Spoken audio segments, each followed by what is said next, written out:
Salam, selamat berjumpa kembali Bapak Ibu Saudara di dalam pendalaman Alkitab pada hari ini. Jadi tugas saya untuk menyampaikannya. Tapi sebelum itu marilah kita sama-sama mohon pertolongan Tuhan, Allah Roh Kudus supaya melawat setiap kita, terutama saya yang menyampaikan, sehingga apa yang saya sampaikan betul-betul memberikan pencerahan dan membagikan berkat apa yang dapat saya terima sesuai dengan kemurahan Tuhan memberikan hikmat kepada saya. Mari kita berdoa. Bapa di dalam surga, kami mengucap syukur dan terima kasih kalau pihak gereja masih memberi kesempatan kepada para pelayannya untuk menyampaikan pelajaran-pelajaran yang sudah diajarkan melalui pendalaman Alkitab, dan tiap-tiap bagian tentunya mendapatkan satu penekanan tersendiri. Seperti halnya pada hari ini kan kami bahas mungkin secara sederhana, tetapi sekalipun seperti itu kami boleh melihat keberadaan dan campur tangan Tuhan di dalam aspek kehidupan umat manusia, terutama umat-Mu. Berkati sekali lagi setiap kami, di dalam nama Tuhan Yesus kami berdoa dan mengucap syukur. Amin. Bapak Ibu Saudara, sebelum saya menyampaikan di kitab Nahum pasal yang kedua, karena ini bagian dari jadwal saya ingin sedikit memberikan satu gambaran lah gitu. Nahum dikenal sebagai seorang nabi yang memberikan nubuat, khususnya di dalam kitab Nahum yang kita pelajari. Nah, pada zaman Samuel itu nabi itu seringkali dipanggil sebagai pelihat. Memang Nahum juga nabi yang mendapatkan penglihatan dari Tuhan. Tapi apa bedanya nabi yang mendapat penglihatan dengan hasil ramalan atau peramal? Kalau menurut saya, peramal itu mungkin pada waktu-waktu itu seperti bisa menelaah dan sebagainya dengan pertolongan-pertolongan roh-roh yang lain selain roh Tuhan, tapi juga dia bisa meramalkan sesuatu, dan itu kadang bisa tepat, kadang juga tidak bisa tepat. Namanya juga ramalan, dan seringkali saya perhatikan ramalan itu hanya menunjukkan atau mau menyatakan apa yang akan terjadi, peristiwa-peristiwa apa yang akan terjadi, dan itu tidak menyentuh siapa yang membuat hal itu terjadi. Seperti halnya William, dia mengatakan, aku melihat bukan sekarang, tapi nanti ada satu bintang yang muncul di Israel. Dan itu mungkin bintang yang dimaksud adalah bintang dari kelahiran Kristus Sang Raja Damai. Tetapi sungguh pun demikian, William hanya menyampaikan ramalan, bukan sebagai nubuatan, sekalipun umat Tuhan menganggap itu sebagai nubuatan, tetapi bagi William itu hanya ramalan. Nah, bedanya dengan nubuatan adalah nubuatan itu menyatakan siapa yang menyatakan itu, dan ini menyangkut satu pribadi. Nah, ketika kita membaca Nahum, mempelajari Nahum, kental sekali dengan Allah yang menyatakan diri sebagai pribadi. Ungkapan-ungkapan yang disampaikan di dalam 3 pasal ini kental sekali menurut saya menampilkan Allah sebagai pribadi, sebagai personal gitu. Ketika dia di pasal 1 kemarin yang sudah kita dengar bersama-sama, ini hanya satu saja yang saya ambil contoh, seperti Allah itu menyatakan Allah yang cemburu dan pembalas. Yang cemburu saja. Yang cemburu ini menunjukkan satu personal. Jadi Allah tahu persis manusia itu memiliki hal-hal yang diciptakan Allah termasuk perasaan dan hal-hal yang bersifat seperti cemburu itu. Bahkan di dalam kitab Musa pada waktu di padang itu, padang belantara itu, ketika Tuhan menyuruh Musa untuk mencatat hukum-hukumnya, dikatakan di sana ada satu peraturan mengenai hukum tentang kecemburuan. Apabila roh cemburu itu menghinggapi seorang laki-laki, maka ada aturan-aturan. Tuhan itu paham sekali dengan rasa cemburu itu, karena itu yang menciptakan hati manusia. Maka sampai sedemikian beratnya perasaan cemburu itu, sampai-sampai Tuhan itu membuat satu aturan. Apabila seorang laki-laki mencemburu istrinya, terus kemudian diadakan satu ritual, membakar sesuatu, campur air, diminum. Nah kalau perutnya itu tidak terjadi reaksi apa-apa, ya berarti istrinya tidak melakukan apa yang dicurigai oleh suaminya. Tapi kalau betul-betul itu terjadi satu penyelewengan, maka reaksi dari air yang diminum itu akan membuat perut wanita itu menjadi satu penyakit. Bahkan perasaan cemburu ini bisa menjadi berlebihan. Sampai-sampai ketika para ahli Taurat itu bertanya kepada Tuhan, bolehkah seorang suami menceraikan istrinya dengan alasan apa saja? Salah satu bagian terbesar adalah mungkin ya cemburu. Jadi ketika saya perhatikan di kitab Nahum ini, Allah sungguh-sungguh menyatakan cemburu. Cemburu yang umum yang dialami oleh seorang suami.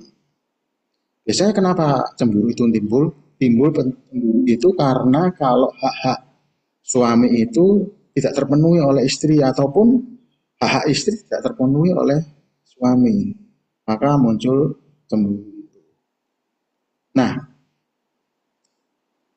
yang diharapkan oleh suami ketika istri itu memenuhi apa yang menjadi harapan dari sang suami, istri itu menjadi kebanggaannya, menjadi harta yang mulia, menjadi milik yang disayangi.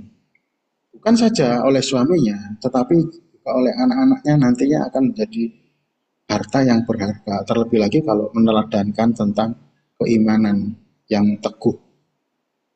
Jadi justru cemburu itu membawa kembali bagaimana masing-masing suami maupun istri itu berfungsi sebagaimana mestinya. Itu yang mungkin saya gambarkan, perasaan inilah yang kemudian diungkit Tuhan. Karena saya ngomong seperti ini, itu Nabi Yesaya di dalam pasal 62 ayat 4 sampai 5. Dia Allah berbicara kepada umat Israel. Engkau tidak akan disebut lagi yang ditinggalkan suami, dan negerimu tidak akan disebut lagi yang sunyi, tetapi engkau akan dinamai yang berkenan kepadaku, Allah, dan negerimu yang bersuami. Sebab Tuhan telah berkenan kepadamu dan negerimu akan bersuami. Sebab seperti seorang muda belia menjadi suami seorang anak dara, demikianlah dia, yaitu Tuhan, yang membangun engkau akan menjadi suamimu. Dan seperti girang hatinya seorang mempelai melihat pengantin perempuan, demikianlah Allahmu akan giram hati atasmu. Sangat personal sekali. Jadi saya memperhatikan ini dalam kitab Nahum ini, selain menyatakan keadilan Allah, kekuasaan Allah, tapi juga belas kasihan Allah, juga perasaan-perasaan yang sangat pribadi itu. Sehingga nubuat dari kitab Nahum ini bukan saja soal ancaman, tapi soal penghiburan bagi umat, terutama pada waktu itu adalah umat Yehuda. Karena menurut catatan, kemungkinan eh, terjadinya nubuatan Nahum ini itu pada zaman Raja Yoram, di mana kerajaan Israel itu sudah tidak ada lagi. Nah, itulah sekelumit sebelum kita membahas di Nahum pasal yang kedua. Sekarang kita akan masuk di dalam Nahum pasal yang kedua. Nahum pasal yang kedua, ini ada beberapa poin besar yang saya catat, yaitu tentang gambaran serangan dan kehancuran Niniwi. Di ayat 1 dan 2 menjelaskan kedatangan musuh yang begitu mendadak dan tiba-tiba. Kemudian kehancuran yang begitu cepat dan dahsyat yang dikerjakan oleh musuh. Yang ketiga, hari-hari terakhir dari si singa maupun sarang singa, yaitu pasukan atau tentara Niniwi. Kemudian yang terakhir, yang keempat adalah Tuhan menyatakan bahwa semuanya itu adalah tindakan Tuhan yang melakukan. Kita baca dari Nahum pasal yang kedua, dari ayat 1 sampai yang ke-13. Sedikit sekali ini ayatnya. Pembongkar maju terhadap engkau, adakan penjagaan di benteng. Mengintailah di jalan, ikatlah pinggangmu teguh-teguh. Kumpulkanlah segala kekuatan. Sungguh Tuhan memulihkan kebanggaan Yakub, seperti kebanggaan Israel, sebab perusak telah merusakkannya dan telah membinasakan carang-carangnya. Ayat 3. Perisai para pahlawannya berwarna merah, prajuritnya berpakaian kirmisi, kereta berkilat-kilat seperti api suluh pada hari yang melengkapinya, dan kuda-kuda penuh gelisah. Kereta melaju galak di jalan, kejar-mengejar di lapangan, kelihatannya seperti suluh, berpacu seperti kilat. Pasukan-pasukan istimewa dikerahkan. Mereka tersandung jatuh di waktu berjalan maju. Mereka lari terburu-buru ke arah tembok kota. Sedang alat pendobrak sudah ditegakkan. Pintu-pintu di sungai-sungai telah dibuka. Dan istana menjadi gempar. Permaisuri dibawa keluar dan ditelanjangi, dan dayang-dayangnya mengaduk seperti suara merpati sambil memukul-mukul dada. Ayat 8. Niniwi sendiri seperti kolam air yang airnya mengalir keluar. Berhenti, berhenti, teriak orang. Tetapi tidak ada yang berpaling. Jarahlah perak, jarahlah emas, sebab tidak berkesudahan persediaan harta benda. Kelimpahan segala barang yang indah-indah. Tandusan, penandusan, dan penindasan. Hati menjadi tawar dan lutut goyah. Segenap pinggang gemetar dan muka sekalian orang menjadi pucat pasi. Di mana gerangan persembunyian singa dan gua singa-singa muda? Tempat singa pulang pergi, tempat anak singa di mana tidak ada yang mengganggunya. Biasanya singa itu menerkam supaya cukup makanan anak-anaknya, mencekik mangsa bagi betina-betinanya, dan memenuhi liangnya dengan mangsa dan persembunyiannya dengan terkaman. Ayat 13. Lihat, aku akan menjadi lawanmu, demikianlah firman Tuhan semesta alam. Aku akan membakar kereta-keretamu menjadi asap. Terus terang, jika hanya melihat satu terjemahan saja dari Alkitab ini, kita agak kebingungan. Kebingungannya di dalam memahami, karena ini bentuknya semacam syair dan rasanya itu bercampur-campur seperti itu. Tapi cobalah mari kita belajar sama-sama. Jadi saya katakan bahwa ayat 1 dan 2 menunjukkan bahwa Nahum melihat pendobrak, yaitu musuh dari Niniwi itu sendiri.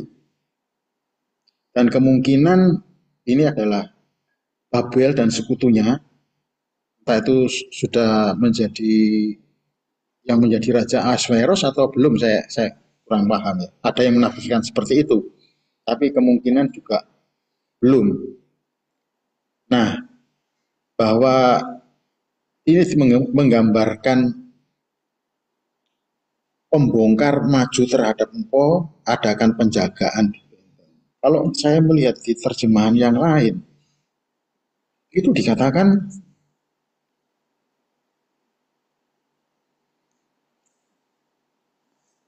musuh akan datang menyerangmu, menyerang Niniwi. Jagalah benteng pertahanan di kotamu. Periksalah jalan itu, bersiaplah untuk perang. Siagakan pasukan. Artinya, kalau perkara ini biasanya itu dihadapi atau dihidupi oleh orang-orang yang akan mendapat serangan dari pasukan Niniwi. Tetapi kali ini firman Tuhan melalui Nahum mengatakan, ketegangan ini yang harus ada pada Niniwi itu sendiri. Jadi Niniwi yang seringkali menimbulkan ketegangan bagi bangsa-bangsa lain di sekitarnya karena tindakannya yang begitu kejam, maka sekarang Tuhan akan membalikkan ketegangan ini kepada bangsa Niniwi. Ini yang dimaksudkan. Dan kemudian di ayat yang kedua, sungguh Tuhan memulihkan kebanggaan Yakub seperti kebanggaan Israel. Sebab perusak telah merusakkannya dan telah membinasakan sarang-sarang. Di terjemahan lain, ya Tuhan mengubah kebanggaan Yakub. Ia membuatnya sama seperti kebanggaan Israel. Musuh telah membinasakan mereka dan merusak pokok anggurnya. Saya mencoba mencarinya, apa yang menjadi kebanggaan Yakub dan kebanggaan Israel. Tadi saya sebutkan di depan bahwa apabila seorang istri itu melakukan atau memenuhi tugasnya sebagai seorang istri, itu akan menjadi sesuatu yang berharga bagi suaminya. Demikian juga ketika suami melakukan tanggung jawabnya sebagai seorang suami, itu menjadi satu yang berharga bagi istrinya. Nah, di dalam kebanggaan Yakub maupun Israel ini, saya mengutip apa yang dikatakan di dalam kitab Keluaran pasal 6 ayat 6 sampai 9. Sebab itu katakanlah kepada orang Israel, akulah Tuhan, aku akan membebaskan kamu dari kerja paksa orang Mesir, melepaskan kamu dari perbudakan mereka dan menebus kamu dengan tangan yang teracung, dengan hukuman-hukuman yang berat. Aku akan mengangkat kamu menjadi umatku dari posisi sebagai budak, dan aku akan menjadi Allahmu, supaya kamu mengetahui bahwa akulah Tuhan Allahmu yang membebaskan kamu dari kerja paksa orang Mesir. Terus, dan aku akan membawa kamu ke negeri yang dengan sumpah telah kujanjikan memberikannya kepada Abraham, Ishak, dan Yakub, dan aku akan memberikannya kepadamu untuk menjadi milikmu, akulah Tuhan. Dikatakan di akhir kitab ini, lalu Musa mengatakan yang demikian kepada orang Israel. Tetapi orang Israel tidak mendengarkan Musa karena mereka putus asa oleh sebab perbudakan yang berat itu. Jadi posisinya Musa mengajak atau memberitakan tentang hari pembebasan. Janji Tuhan ini seperti itu. Dan Tuhan sudah merancangkan hal seperti itu kepada Israel. Jadi sekarang di dalam Keluaran 19 ayat 5, jadi sekarang jika kamu sungguh-sungguh mendengarkan firman-Ku dan berpegang pada perjanjian-Ku, maka kamu akan menjadi harta kesayangan-Ku sendiri di antara segala bangsa, sebab akulah yang punya seluruh bumi. Apa yang dibanggakan oleh Yakub kecuali dia menjadi kebanggaan Allah itu sendiri, menjadi harta kesayangan dari Allah itu sendiri. Pada waktu itu Tuhan mengharapkan hal ini betul-betul dapat terlaksana. Maka di sini dikatakan sungguh Tuhan memulihkan kebanggaan Yakub. Kebanggaan Yakub ketika dia dibebaskan, bukan Yakub perorangan ya, tetapi Yakub, suku Yakub Israel maksudnya. Karena di sini disebutkan Yakub juga Israel. Dia menjadi Allahnya dan umat Israel menjadi umat kesayangan. Lalu dikatakan sebab perusak telah merusakkannya dan telah membiarkan membinasakan carang-carangnya. Apa yang dimaksud di sini? Kalau saya perhatikan di dalam peristiwa, karena tadi saya katakan mungkin pada waktu Nahum ini menulis ini, menubuatkan ini, kerajaan Israel itu sudah biar. Dikatakan di dalam 2 Raja-Raja 17 ayat 5 dan 6. Kemudian majulah Raja Asyur menjelasah seluruh negeri itu. Ia menyerang Samaria dan mengepungnya. 3 tahun lamanya dikepung. Dalam tahun ke-9 zaman Hosea, maka Raja Asyur merebut Samaria. Hosea ini Raja Israel yang terakhir. Ia mengangkut orang-orang Israel ke Asyur ke dalam pembuangan dan menyuruh mereka tinggal di Halah di sungai Abor, yakni sungai negeri Kosan dan di kota-kota orang. Apa kaitannya dengan kalimat seperti kebanggaan Israel? Sebab perusak telah merusakkannya dan telah membinasakan carang-carangnya. Israel adalah kebun anggur Allah. Ketika Asyur menyerang dan merebut kekuasaan di Samaria, kota Israel Utara, maka bukan cuma diserbu saja umat Israel kemudian dibuang. Ini pembuangan pertama sebelum ke Babel. Dengan pembuangan itu, Raja Asyur menempatkan orang-orang yang bukan Israel tinggal di Israel. Maka seolah-olah atau seperti carang-carang anggur, di mana Tuhan itu menetapkan tiap-tiap suku itu pada milik pusakanya sendiri-sendiri, sekarang menjadi tidak karu-karuan. Itu sebabnya ke-10 suku kebanyakan sudah tidak bisa terdeteksi lagi silsilahnya karena sudah terlanjur seperti ini. Nah, melihat kerusakan seperti inilah, kalau kita melihat tadi janji Allah bahwa Allah itu mau buat Israel sebagai kebanggaannya, sebagai umatnya, maka tentu kembali lagi Allah menunjukkan perasaannya, personalnya.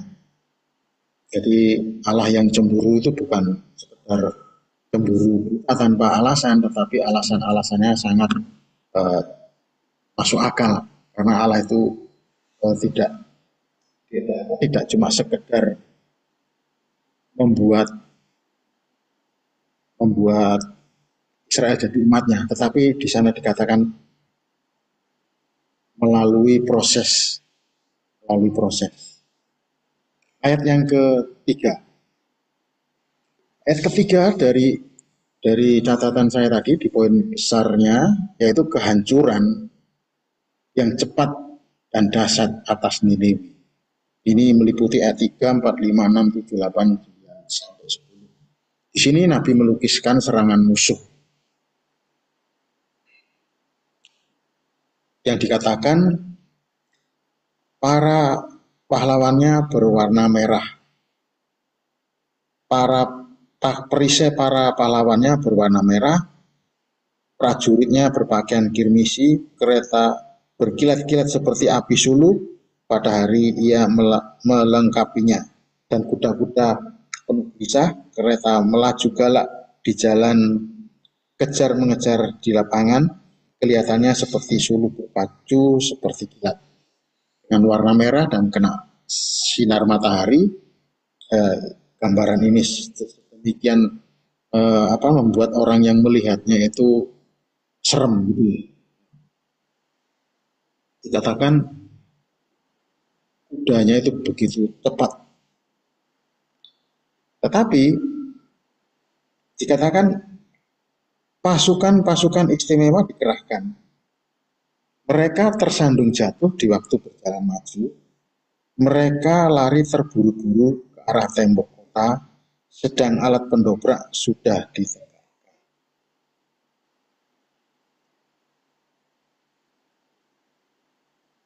Sementara serangan yang begitu mendadak dan mengerikan, menyeramkan ini disambut, tadi dikatakan di ayat yang satu, pembongkar maju terhadap engkau, adakan penjagaan di benteng, mengintailah di jalan, ikatlah pinggangmu teguh-teguh, kumpulkanlah segala kekuatan. Ini ayat yang pertama. Tapi ketika pasukan-pasukan yang dimiliki oleh Niniwi ini dikerahkan, mereka melihat dan mereka sendiri jatuh tertandung pada waktu maju. Mereka lari, bukan lari menuju ke penyerang itu sendiri, pasukan Babil, tapi dia kembali ke arah tembok kota. Rasanya dia itu mengerikan melihat musuh yang mendatangi mereka itu begitu jumlahnya banyak, ataupun begitu tangkasnya. Sedangkan alat pendobrak sudah ditegakkan, ada benteng-benteng padahal sudah dipersiapkan, tetapi pun seperti itu tetap tertembus oleh pasukan Babil dan sekutu. Ayat 6, pintu-pintu di sungai-sungai telah dibuka dan istana menjadi gempar. Permaisuri dibawa keluar dan ditelanjangi, dan dayang-dayangnya mengerang, mengadu seperti suara merpati sambil memukul dadanya. Pintu-pintu sungai ini saya cari di catatan di Google itu. Kemungkinan yang dimaksud adalah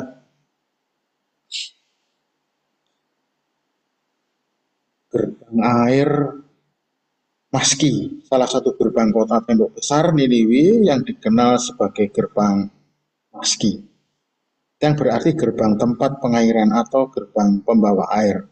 Gerbang ini memberikan akses langsung ke sungai Tigris, kemungkinan digunakan untuk pertanian dan seterusnya. Tetapi dikatakan di sini pintu-pintu di sungai-sungai telah dibuka dan istana menjadi gempar. Saya tidak tahu apakah pintu air ini hanya sebagai irigasi yang pada waktu itu sudah dibangun oleh pihak ini, ataukah pintu air ini semacam akses menuju pintu gerbang kerajaan yang seperti jembatan gitu ya, jembatan, lalu kalau ada hal-hal yang berbahaya, jembatan ini bisa ditarik ke atas sehingga orang yang akan menyerang akan masuk ke dalam sungai itu. Karena tidak ada jembatan itu bisa mobile gitu, bisa naik, bisa turun. Apakah seperti itu? Karena apa? Karena setelah pintu-pintu air itu dibuka, pintu gerbang-gerbang itu dibuka, istana menjadi gempar. Gempar karena apa? Karena musuh itu bisa masuk dengan cepat. Mereka langsung masuk ke dalam istana Niniwi. Permaisuri dibawa keluar dengan telanjang, dalam artian permaisuri sudah tidak memakai pakaian ratu, mahkotanya sudah tidak ada, mungkin mas-masan yang melambangkan dia sebagai raja ratu itu tidak ada. Jadi dia tampil seperti orang biasa, itu yang dimaksud telanjangi seperti itu, tidak memberikan arti apa-apa bagi pasukan Babil. Sebetulnya dayang-dayangnya pun mengerang, mengadu seperti suara merpati sambil memukul-mukul dada. Seringkali dikatakan bahwa orang yang kesusahan itu seperti suara merpati. Kita tahu ya bahwa nyanyian burung suara merpati itu seperti yang dikutip oleh Yesus itu ya. Eloi Eloi lama sabachthani itu diartikan sebagai nyanyian merpati, suara merpati. Yang artinya di sini suatu keluhan. Tetapi kalau di Eloi lama sabachthani di sana berharaplah kembali kepada Tuhan. Niniwe sendiri seperti kolam air yang airnya mengalir keluar. Berhenti, berhenti, teriak orang, tetapi tidak ada yang berpaling. Jarahlah perak, jarahlah emas, sebab tidak persekutuan persediaan harta benda, limpahan segala barang yang indah-indah. Mungkin dikatakan kekayaan yang tersimpan di perbendaharaan raja itu semua dirampok oleh pasukan. Tidak ada yang terlewatkan. Bahkan ketika penjaga-penjaga yang seharusnya menjaga kerajaan dan harta bendanya ini, mereka sendiri melarikan diri ketakutan. Ketika dikatakan berhenti supaya kembali, mereka tidak ada yang berpaling, mereka terus menyelamatkan diri masing-masing. Dan dikatakan begitu melimpahnya sehingga dikatakan seolah-olah tidak berkesudahan persediaan harta benda. Begitu melimpahnya kekayaan yang dimiliki oleh Niniwe. Dari mana kekayaan itu? Bisa jadi dari cara dia mengalahkan bangsa-bangsa di sekitarnya, cara-cara yang tidak manusiawi, dengan cara-cara yang kejam. Dan akibatnya ketandusan, penandusan, dan penindasan. Hati menjadi tawar dan lutut goyah. Segenap pinggang gemetar dan muka sekalian orang menjadi pasi. Penduduk Niniwe diliputi kepanikan, melarikan diri, tetapi sia-sia. Betul-betul dijarah. Dan betul-betul seperti kolam yang bocor, kolam air yang mengalir keluar, sehingga perbendaharaan. Kalau kolam itu menampung air, perbendaharaan raja itu menampung segala sesuatu yang berharga, terutama hiasan-hiasan yang emas, entah itu mahkota, entah itu apapun, itu kosong, sunyi, dan tidak memiliki apa-apa. Dan orang-orang yang melihat itu menjadi tawar hati ya, gemetar, lututnya goyah, dan orang menjadi pasi, artinya sudah tidak ada harapan lagi.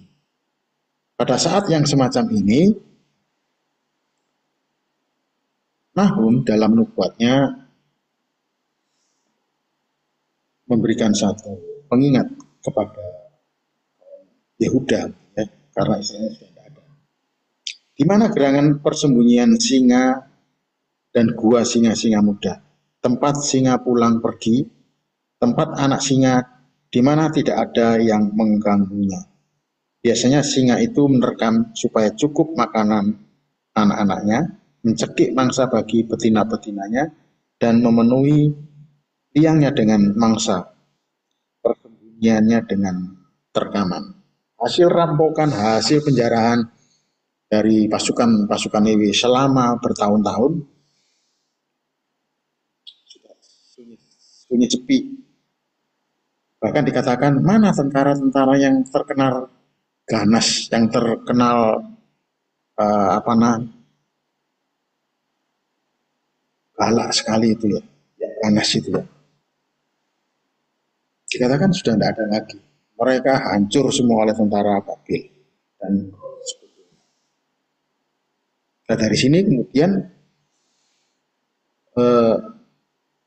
Nahum menunjukkan bahwa apa yang dia lihat itu tidak luput dari peran Allah. Dan itu bukan karena Nahum itu menduga-duga, tetapi di ayat 13 Tuhan sendiri mengatakan, lihat, aku akan menjadi lawanmu untuk Demikianlah firman Tuhan semesta alam. Aku akan membakar keretamu menjadi asap, dan pedang akan memakan habis singa mudamu. Aku akan melenyapkan mangsamu dari atas bumi, dan suara utusan-utusanmu tidak akan terdengar. Semua yang menjadi kebanggaan para atau bangsa Niniwe dengan segala kekayaan dan pertahanan negaranya, dengan pasukannya, dengan senjatanya, dengan pintu gerbang airnya, semuanya habis dilenyapkan. Bahkan dikatakan, aku akan melenyapkan mangsamu dari atas bumi. Yang dimaksudkan adalah kamu tidak akan bisa memangsa siapa-siapa lagi sekarang, karena semua kemampuanmu sudah tidak ada. Dan suara-suara ancaman yang tadinya mengerikan bagi bangsa-bangsa di sekitar Niwi sudah tidak akan terdengar. Inilah yang dikatakan di dalam Nahum pasal yang kedua. Niwi digambarkan sebagai sarang singa yang ganas. Ini singa itu akan dibantai. Prinsip keadilan, barang siapa menggunakan pedang akan binasa oleh. Prinsip ini berlaku. Dan ini dikatakan oleh tindakan Tuhan sendiri. Pesan ini ditutup dengan penyataan tegas dari Tuhan semesta alam. Lihat, aku akan menjadi lawan. Tuhanlah yang akan menghancurkan kekuatan militer Niniwe. Kereta dan singa mudanya, dan melenyapkan pengaruh serta kekejamannya. Itu menyeramkan.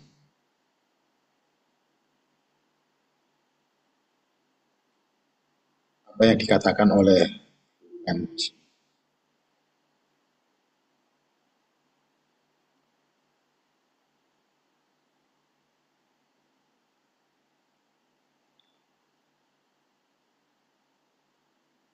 Itulah Bapak Ibu yang dapat saya sampaikan di dalam kitab Nahum pasal yang kedua ini. Sekali lagi saya melihat bahwa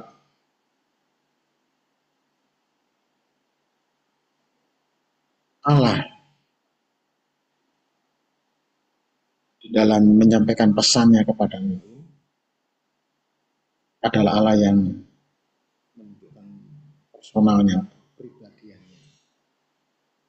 Maka saya mengkaitkan dengan khotbah minggu kemarin ya. Tinggallah di dalam aku, di dalam kasihku. Kita sebagai manusia, kita itu bukan cuma hidup di dalam satu keluarga, di dalam satu penduduk, warga kota, warga negara, warga dunia, tapi kita itu sebagai warga, mau tidak mau, sebagai warga yang punya raja sebenarnya, yaitu Allah sendiri. Nah, kalau kita tidak sadar akan hal ini, maka kita akan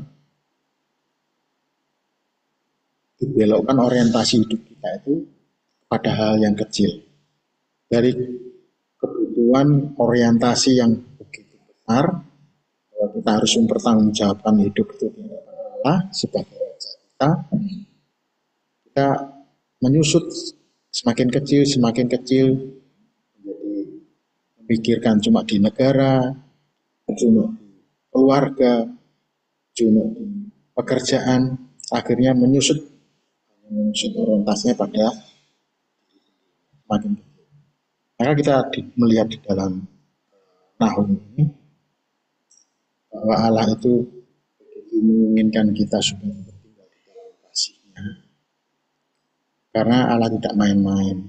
Sekalipun Allah itu menunjukkan kekuatan kekuasaannya, menunjukkan keadilan dan penghukumannya, namun Allah juga menunjukkan dalam kecemburuannya, mengingatkan kita betapa Allah itu merindukan supaya umat manusia ini mau bertobat dan menjadi umat yang berharga di mata. Karena Allah juga menjanjikan pemulihan di tengah nubuat hukuman bagi musuh, janji penghiburan juga bagi umat Israel dan umatnya. Tentu saat ini berlaku juga bagi kita. Allah akan bertindak untuk memulihkan kemuliaan Yakub dan Israel yang telah direndahkan oleh Asyur. Mungkin kita juga mengalami hal yang sama. Bukan oleh karena apa-apa, mungkin karena kita sendiri yang membuat posisi kita itu menjadi rendah dari keberhargaan. Kita mengukurnya bukan dengan apa yang kita miliki, tetapi kita mengukurnya dengan betapa berharganya kita. Ketika kita menyadari kasih Kristus yang menebus kita dengan darahnya yang tidak dapat dibandingkan dengan apa-apa, bahkan jika di kehidupan yang akan datang, yang Rasul Paulus mengatakan tidak boleh kita membayangkan seperti apa, tetapi kehidupan itu lebih mulia dibanding kehidupan yang kita nikmati saat ini. Maka ketika kita hanya berpikir secara sempit, mengandalkan kemampuan kita, seperti yang diandalkan oleh orang-orang ini, tidak akan menyesal. Karena apa? Karena manusia pada umumnya itu bersifat fana, bersifat sementara. Tetapi Allah lah yang bersifat kekal.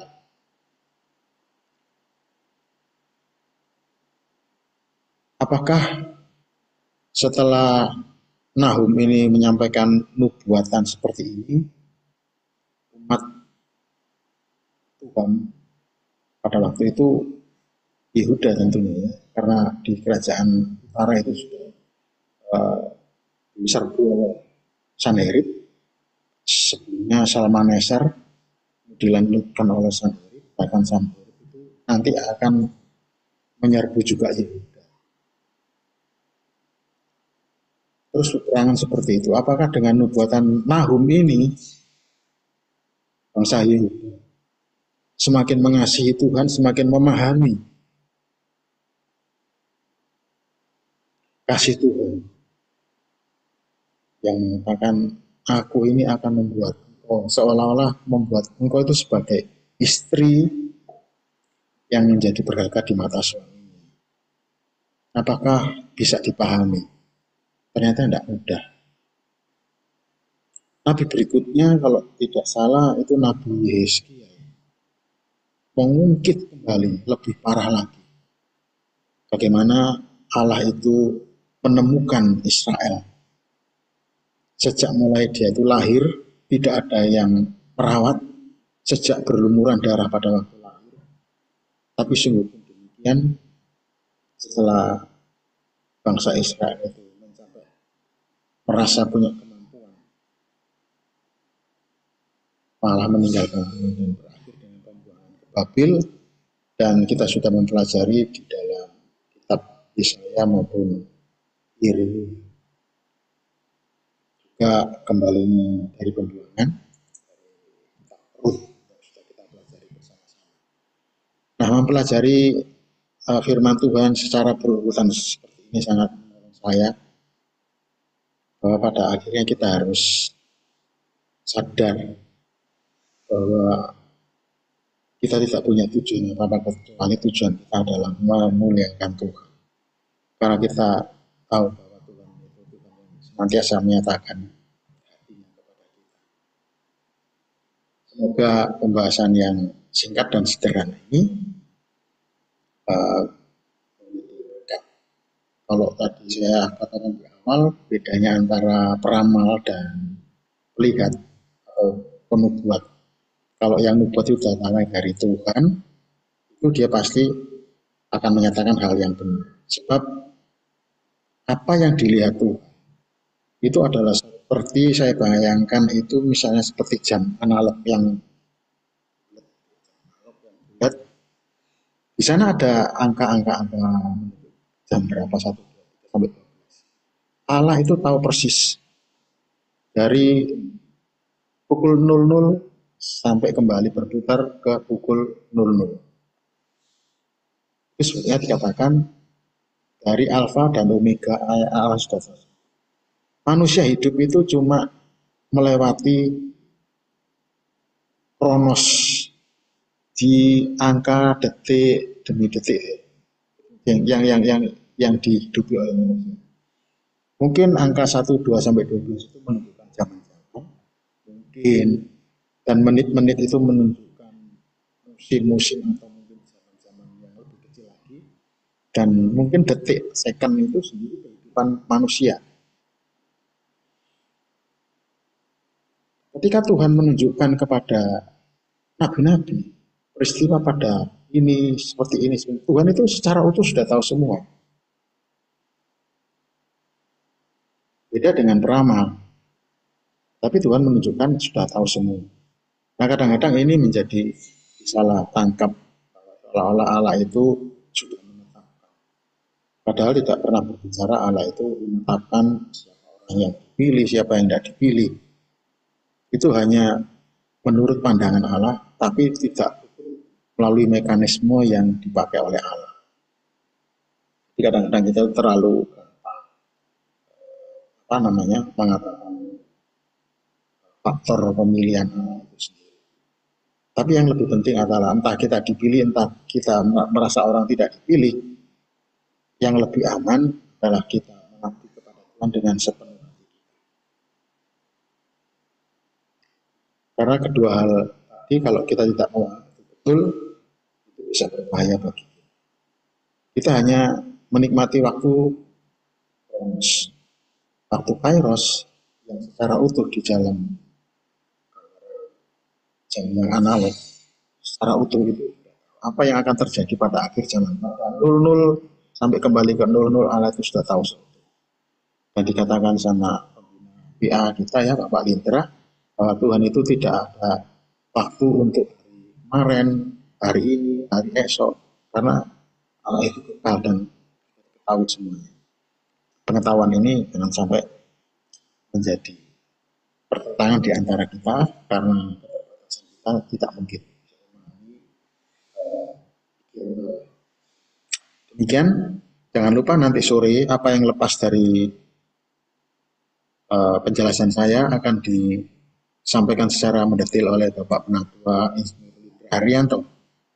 Kita bersyukur beliau diberikan hikmat, marifat, kesempatan, dan juga kemungkinan-kemungkinan. Baik kemungkinan-kemungkinan itu mempelajari banyak buku, pemikiran-pemikiran para teolog, di samping beliau sendiri juga mengeluarkan buah pikirannya.